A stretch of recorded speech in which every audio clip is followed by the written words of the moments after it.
We often marvel at ancient Egypt, conjuring images of a civilization seemingly conjured from the desert sands by divine will, its monumental achievements a testament to an almost mystical conviction.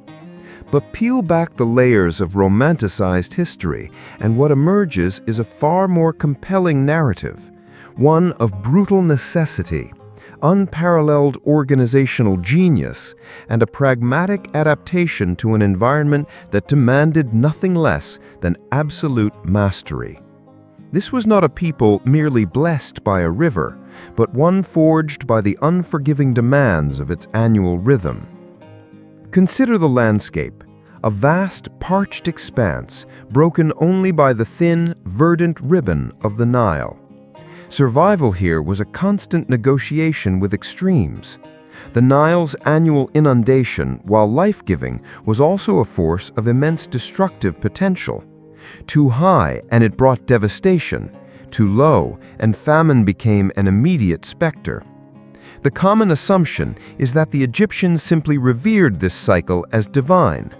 In reality, their genius lay not in passive worship, but in an audacious, systematic effort to control it. This was less a spiritual epiphany and more a profound collective act of engineering and administration.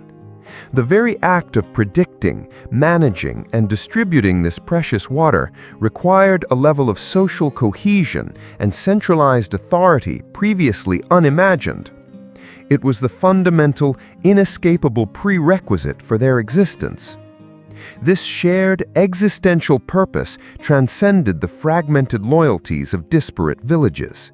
The slow, arduous process of unification, culminating around 3150 BCE with the forging of Upper and Lower Egypt into a single entity, was not merely a political triumph, but a logistical imperative.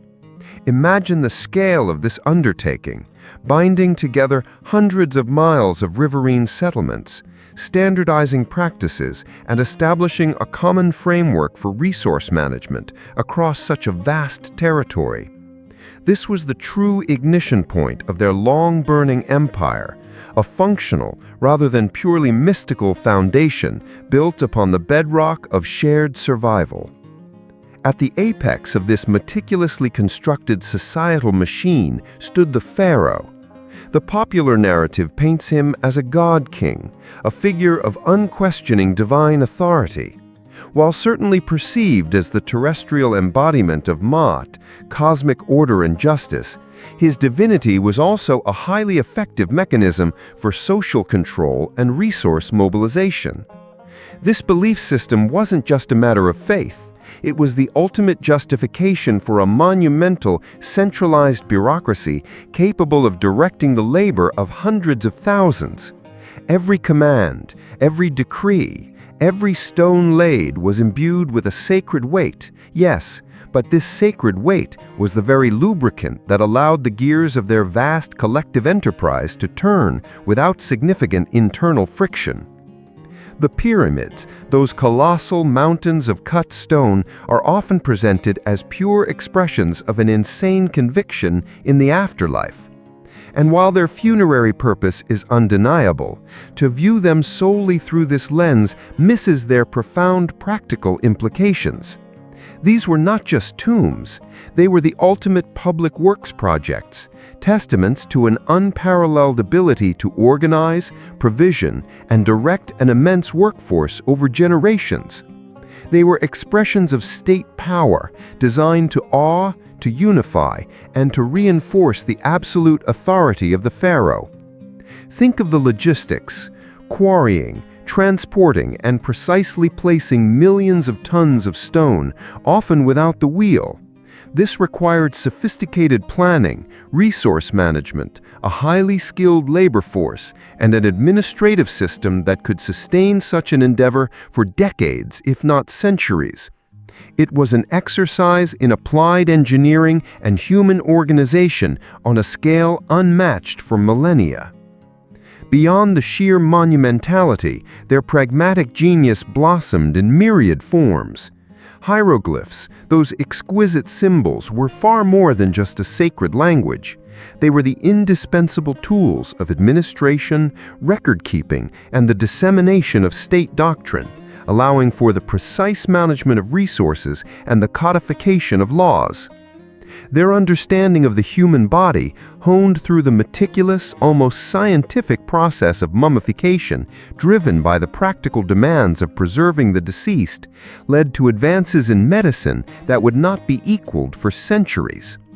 Surgeons performed complex operations, physicians understood the heart's pulse, and pharmacologists compounded remarkably effective remedies, all born from empirical observation facilitated by a unique cultural practice. And underpinning it all, the mastery of the Nile itself, the intricate network of canals, basins, and dikes that transformed a wild river into a predictable, fertile engine feeding millions for millennia. This was not merely engineering. It was a profound act of transforming environmental chaos into a highly productive, controlled ecosystem. The incredible endurance of ancient Egypt, its ability to maintain its identity and core beliefs for over 3,000 years, is a testament not just to spiritual coherence, but to the sheer robustness of its administrative and logistical foundations. Its geographic isolation certainly played a role, limiting external pressures. But time, that most relentless of forces, eventually wears down even the hardest stone. The system, so perfectly adapted to its unique environment, proved vulnerable when confronted by external powers operating under different paradigms.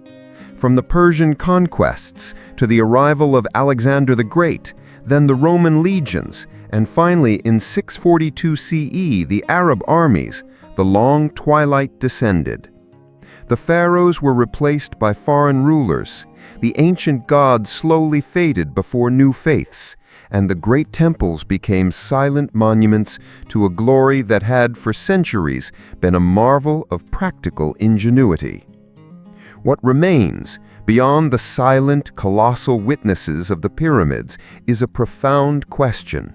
Not merely what does it mean for a civilization to pursue eternity with such single-minded devotion, but rather how did a society driven by the most fundamental needs of survival create such an enduring and complex system that it could sustain itself for millennia, cloaking its immense practical achievements in an ideology that profoundly shaped every aspect of its existence. Their legacy is a haunting echo, a reminder of humanity's boundless ambition, its astonishing capacity for organization, and its ability to construct not just monuments, but entire societies designed to defy the very passage of time. Thanks for watching. Like, subscribe, and ring that bell for more history daily.